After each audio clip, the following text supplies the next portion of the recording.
আজকে একটা বিশেষ দিন, হ্যাপি ফাদার্স ডে, তাই তো? যত বাবা এসছে এখানে, যত পিতা এসছে, তাদের প্রত্যেককে আমাদের তরফ থেকে হ্যাপি ফাদার্স ডে।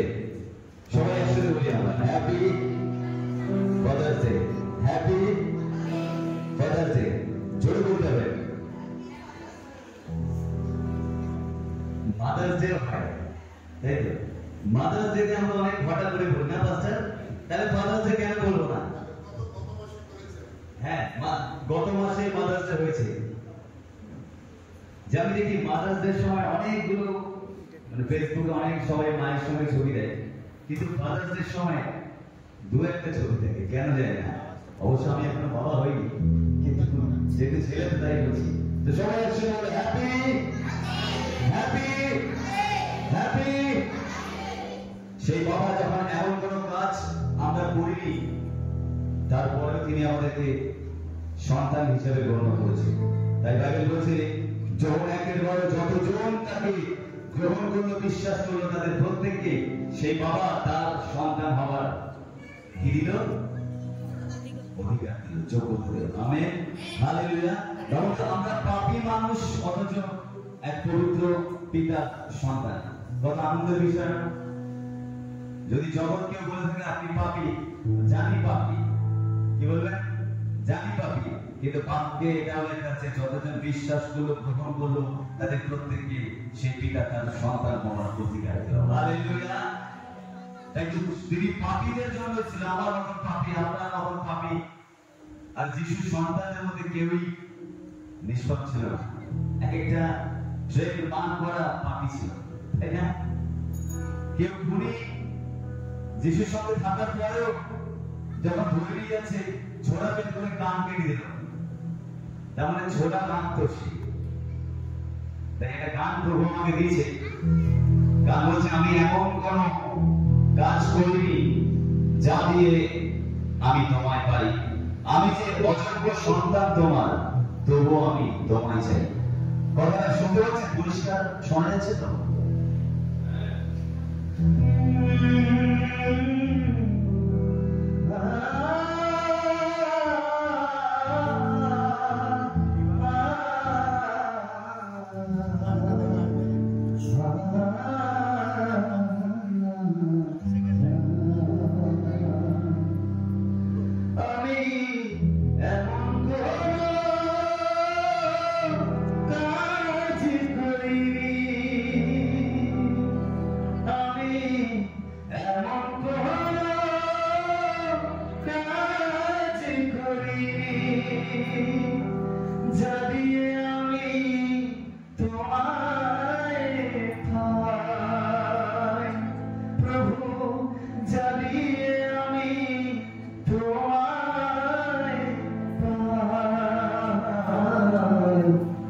আমি যে অযোগ্য সন্তান তোমার,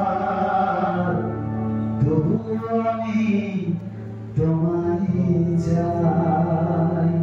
আমি যে অযোগ্য সন্তান তোমার, তবু আমি তোমায় চাই। তাহলে হবে, কিন্তু তার নেই।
আমি এমন কোন কাজ করিনি। হ্যাঁ বলুন, আমি এমন কোন কাজ করিনি। একটা গান আমি গাইবো, আমার সাথে আপনারা গাইবেন, ঠিক আছে? 1 2 3 আমি এমন কোন কাজ করিনি। বলুন আমার সাথে, বলুন আমি এমন কোন কাজ করিনি, এমন কোন কাজ করিনি, জানিয়ে আমি তোমায় পাই, জানিয়ে আমি তোমায় পাই, আমি যে অযোগ্য সন্তান তোমার, আমি যে অযোগ্য সন্তান তোমার, আমি যে অযোগ্য সন্তান তোমার, তবু আমি তোমাকে চাই। হালেলুয়া, তোমাকে চাই, তবু আমি তোমাকে চাই। লাইন বলছে,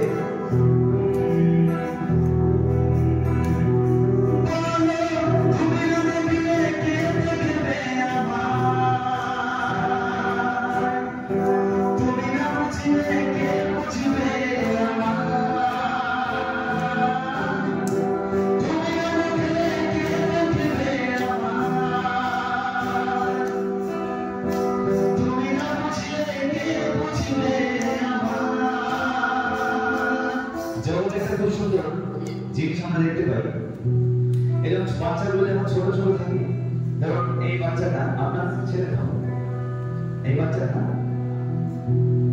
যখন আরো ছোট ছিল, 2 বছরের বাচ্চা, 3 বছরের বাচ্চা, তারা দেখতে খুব কিউট হয় এবং সবাই বলে নেয়।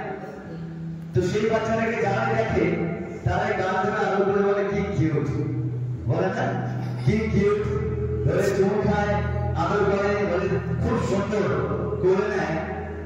কিন্তু বাস্তব কথা, সেই বাচ্চাটা যদি টয়লেট করে দেয়, ধরুন কোলে নিয়েছে বাচ্চাটাকে, যতই কিউট বাচ্চা হোক, কোলে নিয়েছে বাচ্চাটা টয়লেট করে দিয়েছে, পটি করে দিয়েছে, তখন কি বলবে? এই তোমার মা কোথায়, তাই না? এই তোমার সন্তানকে না হয় টয়লেট করে দিয়েছে, পটি করে দিয়েছে, আমার গাড়ি বাবা নষ্ট হয়ে গেল।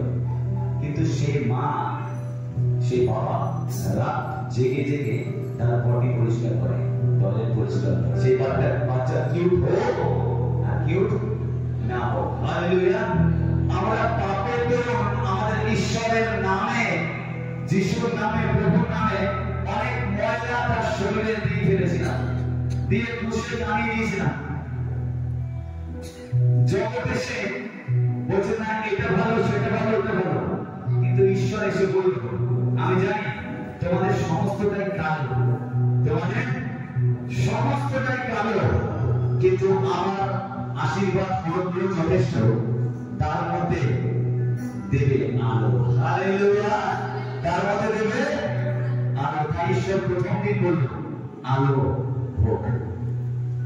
আজ আমরা সবাই পাপের দরুন ময়লা বেরোচ্ছে শরীর থেকে। হালেলুয়া, খুব বাস্তব উদাহরণ দিচ্ছি।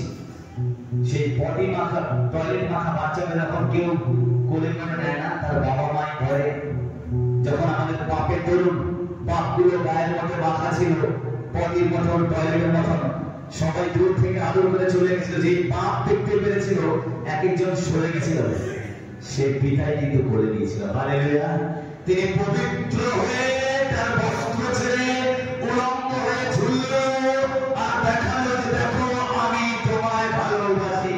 হালেলুয়া, তিনি বিচার করেনি একজন বিচার করেনি যে তোমার শরীরে কতটা পাপ আছে, তিনি বলল আমার অনুগ্রহ যথেষ্ট। হালেলুয়া, আমার রক্ত ঢেকে দেওয়ার জন্য যথেষ্ট। হালেলুয়া, যখন বলছে পাপ করেছে এই সঙ্গে নরমালি ওদেরকে আমার কাছে আসতে দাও, আমার কাছে প্রপার বিশ্রাম আছে। হালেলুয়া, যখন বলছে এরা পাপ করেছে তবে ডোন্ট ওয়ারি, কেউ সবাই রিফিউজ করে দিন, সবাই রিজেক্টেড বলে থাপ্পড় লাগিয়ে দিন, রিজেক্টেড। ঈশ্বর বলছে সমস্ত রিজেক্ট জিনিসগুলো আমার কাছে ঈশ্বর। হালেলুয়া, আমি রিজেক্ট গুলোর মধ্যে ধুয়ে পরিষ্কার করে আসনে তুলে রাখবো এক একটা করে। হালেলুয়া, তাই আসনে তুলে রেখেছি। যদি আসনে না তুলতে, এত গরমের মধ্যে আমি এখানে আসতে পারতাম না, তাই না? তাই গান বলছি, তুমি না দেখলে কে দেখবে আমায়,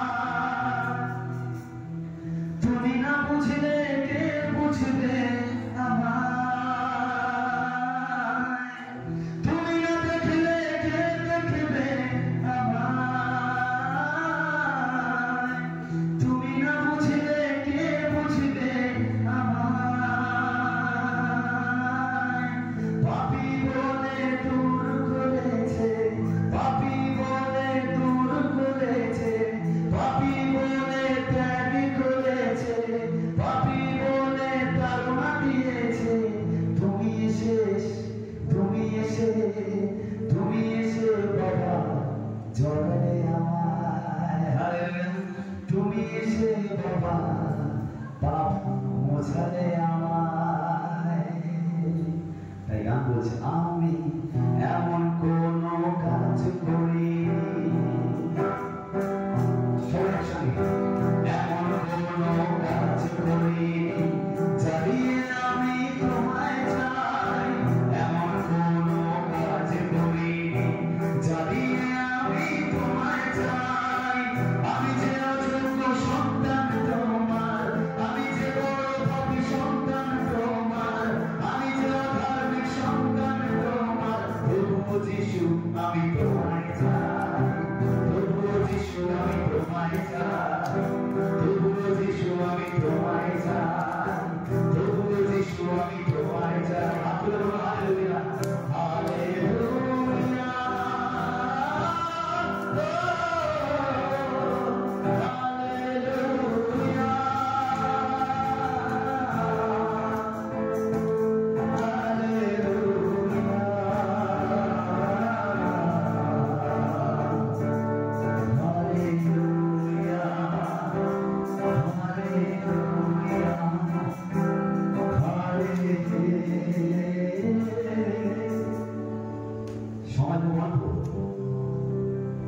যেহেতু এরপর আরো একটা জায়গায় যেতে হবে, বাচ্চাদেরকেও যেতে হবে, আমাদেরকেও যেতে হবে অন্য একটা জায়গায়।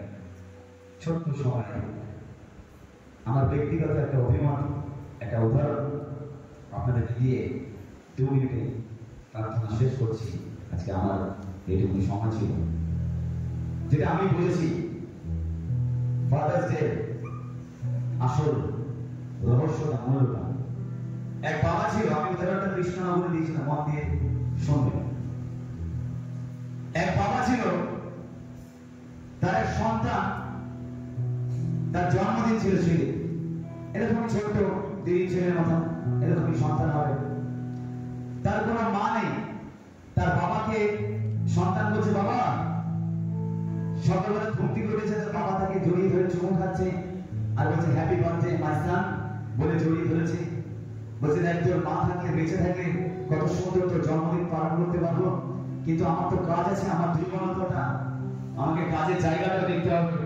আমি তো জন্মদিন পালন করতে পারি না, কিন্তু আমি প্রাণ ভরে তোকে আশীর্বাদ করি যাতে তুই বড় হয়ে অনেক ভালো, অনেক বড় মানুষ হস, যেটা আমি করতে পারিনি সেটা তুই করতে পারিস। তখন বাবা বললো, বাবা, আমি তোমার আশীর্বাদ গ্রহণ করলাম, তোমার জন্মদিনে কিচ্ছু দিতে হবে না, একটা জিনিস তুমি আমায় দিতে পারবে? বলছে, কি বলো? আজ তো জন্মদিন, তুই যা চাস আমি তাই দেবো। বলছে, বাবা, আজ সারাদিনটা আমি তোমার সঙ্গে কাটাতে চাই। বলছে, এটা কি কথা? তুই আমার সঙ্গে কি করে কাটাবি? আমি রেলের কাজ করি, তুই ওখানে যাবি, গাড়ি লাগবে, ময়লা লাগবে, ওখানে কি করে বুঝবি? তোর মতন কোনো বাচ্চা নেই, তুই আনন্দ পাবি না ওখানে। তোর জন্মদিন তুই বন্ধু বান্ধবের সাথে কাটা। বলছে, না বাবা, আজকে আমি তোমার সাথে কাটাতে চাই। বলছে, ঠিক আছে, তোর জন্মদিন, তুই চল আমার সঙ্গে। বাবা নিয়ে গেছে। সেই বাবা রেলের লাইনসম্যানের কাজ করে। দেখেন, ওই লিভার টানলে রেলের একটা বড় রকম ইয়ে থাকে না, যেটা পড়ে যায়, আর ট্রেন চলে যায়, গাড়িগুলো দাঁড়িয়ে থাকে, ওই কাজটা বাবা করে। তো বাবা যখন কাজ করছে, ছেলেটা বসে বসে দেখছে যে যখন ট্রেন আসছে, অ্যানাউন্স হচ্ছে, বাবা ওই লিভারটা ধরে টানছে, আর ওই বড় রডটা যখন আটকে যাচ্ছে, আর গাড়িগুলো থেমে যাচ্ছে, ট্রেনটা জোরে এখান থেকে পাস হয়ে যাচ্ছে। যেই ট্রেন পাস হয়ে যাচ্ছে, বাবা এই লিভারটা ধরে টানছে, ওই রডটা উঠে যাচ্ছে, আবার গাড়িগুলো ওখান থেকে বেরিয়ে যাচ্ছে। বাচ্চারা অনেকক্ষণ ধরে দেখছে, আর বাবাকে বলছে, বাবা, তুমি তাহলে এই কাজটাই করো? হ্যাঁ, আমি এই কাজটাই করি। বলছে, দারুণ তো বেশ কাজটা, তুমি এরকম টানছো, ট্রেন চলে যাচ্ছে, গাড়ি আটকে যাচ্ছে, গাড়িগুলো তোমার কথা শুনছে, তুমি তো পুরো ট্রাফিকের মতন কাজ করছো। তখন বাবা বলছে, হ্যাঁ, আমি তো ট্রাফিক বলতে গেলে। তখন বলছে, বাবা, আমিও না বড় হয়ে তোমার মতন এরকম ট্রাফিক হতে চাই, আমি এরকম ধরে টানবো, আর ট্রেন চলে যাবে, গাড়িগুলো আটকে যাবে। বলছে, তাহলে তো তুমি শিখতে হবে এগুলো। বলছে, বাবা, আমার শেখাও। বলছে, এখন তোর শেখার বয়স হয়নি বাবা, তুই বড় হলে তোকে শেখাবো। বলছে, ঠিক আছে। এবার বাচ্চারা অনেকক্ষণ বাবার সামনে খেয়েছে, খেতে খেতে হঠাৎ বাচ্চাটা বলছে, বাবা, আমার না খুব খিদে পেয়েছে। বলছে, বাবা বলছে, ওই জন্যই তোকে আমি আসতে বারণ করছি, এবার দুপুরবেলা তোকে আমি কি খাওয়াবো? বলে, না বাবা, তুমি আমাকে খাওয়াও, আমার খুব জোর খিদে পেয়েছে। বলে, আজকে তো জন্মদিন, তুই যা খেতে চাইবি তাই খাওয়াবো।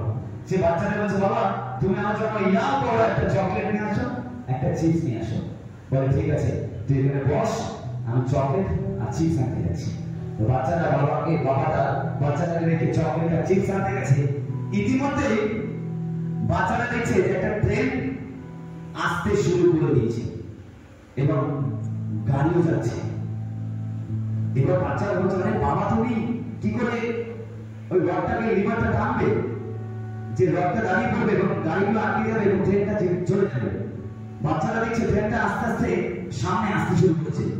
তখন বাবাকে চিৎকার করছে, বাবা তুমি কোথায় যাবে, ট্রেনটা আসছে, তুমি তাড়াতাড়ি এসে লিভারটা ধরে টানো, নাহলে গাড়িগুলো অ্যাক্সিডেন্ট হয়ে যাবে। তো বাচ্চারা বাবার কোনো কথা শুনতে পারেনি। তখন বাচ্চাটা মনে করছে যে বাবাটা কিভাবে লিভারটা ধরে টানবে। বাচ্চারা কি করলো, লিভারটা জায়গায় গেল, গিয়ে অনেকক্ষণ ধরে টানতে শুরু করলো। ছোট তো বাচ্চা, শক্তি নেই, অনেক জোরে টানছে। টানতে টানতে টানতে কোনো মতো কিছু হচ্ছে না। লাস্টে কি করলো, বাচ্চাটা লিভারে যে পাটাটা জোর করে দাঁড়ালো, দাঁড়িয়ে ওর মধ্যে পা দিয়ে হাত দিয়ে ফেলতে যখন লিভারটা একটুখানি নেমেছে, সেই সময় বাচ্চাটা পাটা ঢোকে লিভারের ভেতর, বাচ্চাটা পুরো ঢুকে গেছে। যে ঢুকে গেছে, বাচ্চাটা বাবা দৌড়ে এসছে এখান থেকে। দৌড়ে এসে দেখছে যে বাচ্চাটা ওখানে পড়ে আছে। বাবা বলে চিল্লাচ্ছে, বলছে বাবা আমি পড়ে গেছি, আমাকে উদ্ধার করো, আমাকে বাঁচাও। আর বাবা দেখছে ওইখান থেকে যে রেল লাইন থেকে রেল আসতে শুরু করছে এবং গাড়িগুলো চলতে শুরু করছে। তখন বাচ্চাটা ভাবছে যে আমি আমার বাচ্চাটাকে বাঁচাবো নাকি ট্রেনটাকে আটকাবো নাকি গাড়িগুলো আটকাবো। বাচ্চাটা বাবা কিছু বুঝতে পারছে না। না বুঝতে পেরে বাচ্চাটা বাবা বলছে, বাবা আমাকে বাঁচাও, বাবা আমাকে বাঁচাও, এখান থেকে উদ্ধার করো, আমাকে বাঁচাও। বাচ্চাটা বাবা যখন উপর দিকে দাঁড়ালো, আর ঈশ্বরকে বলছে, ঈশ্বর আমায় ক্ষমা করো। বলে কি করলো জানেন, ওই লিভারটা ধরে টানতে শুরু করলো বাচ্চাটা বাবা। যে লিভারটা ধরে টানতে শুরু করলো, বাচ্চাটা একটা অঙ্গ কাঁপতে শুরু করলো। হাত, পেট, বুক। লাস্টে যখন ট্রেনটা একদম সামনে চলে এসছে, বাচ্চাটা বাবা চোখ বন্ধ করে জোরে লিভারটাকে টেনে দিয়েছে এবং ট্রেনটা চলতে শুরু করলো, গাড়িগুলো আটকে গেল। এবং যখন লাস্ট মোমেন্টে যখন লিভারটা টানলো, বাচ্চাটার মাথাটা কেঁপে সামনে বেরিয়ে গেল এবং বাচ্চাটা মাথার যে রক্তগুলো, সে রক্তগুলো বাচ্চাটার বাবার হাতে ক্যাডবেরিটা ছিল আর চিপসের প্যাকেটটা, রক্তগুলো ওর মধ্যে এসে লাগলো। বাচ্চাটা বাবা দেখতে পাচ্ছে ট্রেনটা বেরিয়ে যাচ্ছে, গাড়িগুলো আটকে গেছে, কিন্তু বাচ্চাটা নেই। ঠিক আছে, আমাদের পাপ যখন বেড়ে গেছে, আমাদের পিতা এই বাচ্চাকে, এই সন্তানকে ওই লিভারের মধ্যে, ওই ক্রুশিয়াল লিভারের মধ্যে ঝুলিয়ে দিয়েছিল। একটা করে যখন আপনার জগৎ লাগছে, আপনি কি বলছেন, পিতা এলে নমস্কার পিতা, আমার পিতা তুমি কেন আমার ত্যাগ করলে? পিতা দেখেনি তখন তার শেষ বিশ্বাস ত্যাগ হয়ে গেল।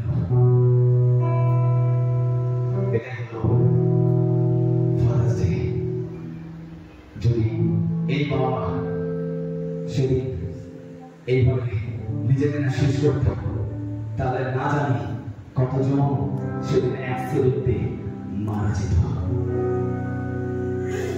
বুঝতে পারছেন ওই বাবার বলিদানটা? শেষ একটাই কথা বলবো, বলে শেষ করছি। আমি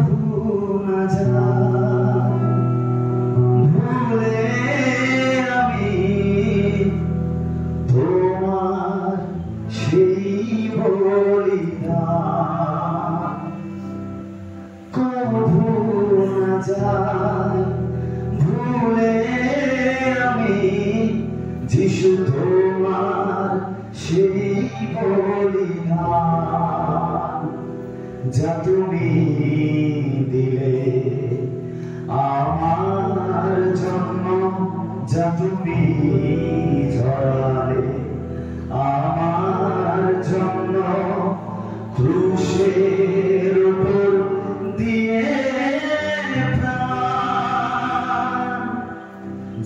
তোমার রক্তে শুচি হলাম, ফিরবো না পাপেতে।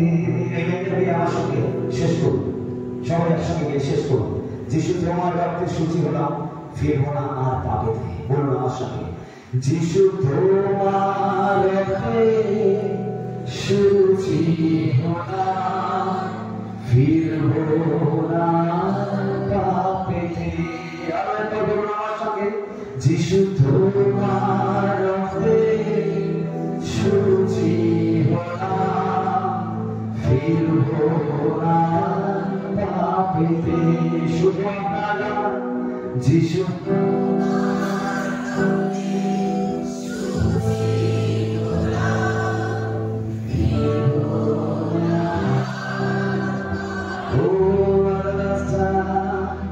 যিশু তোমার রক্তে শুচি হলাম, ফিরবো না পাপেতে। পিতা, ফিরবো না পাপেতে।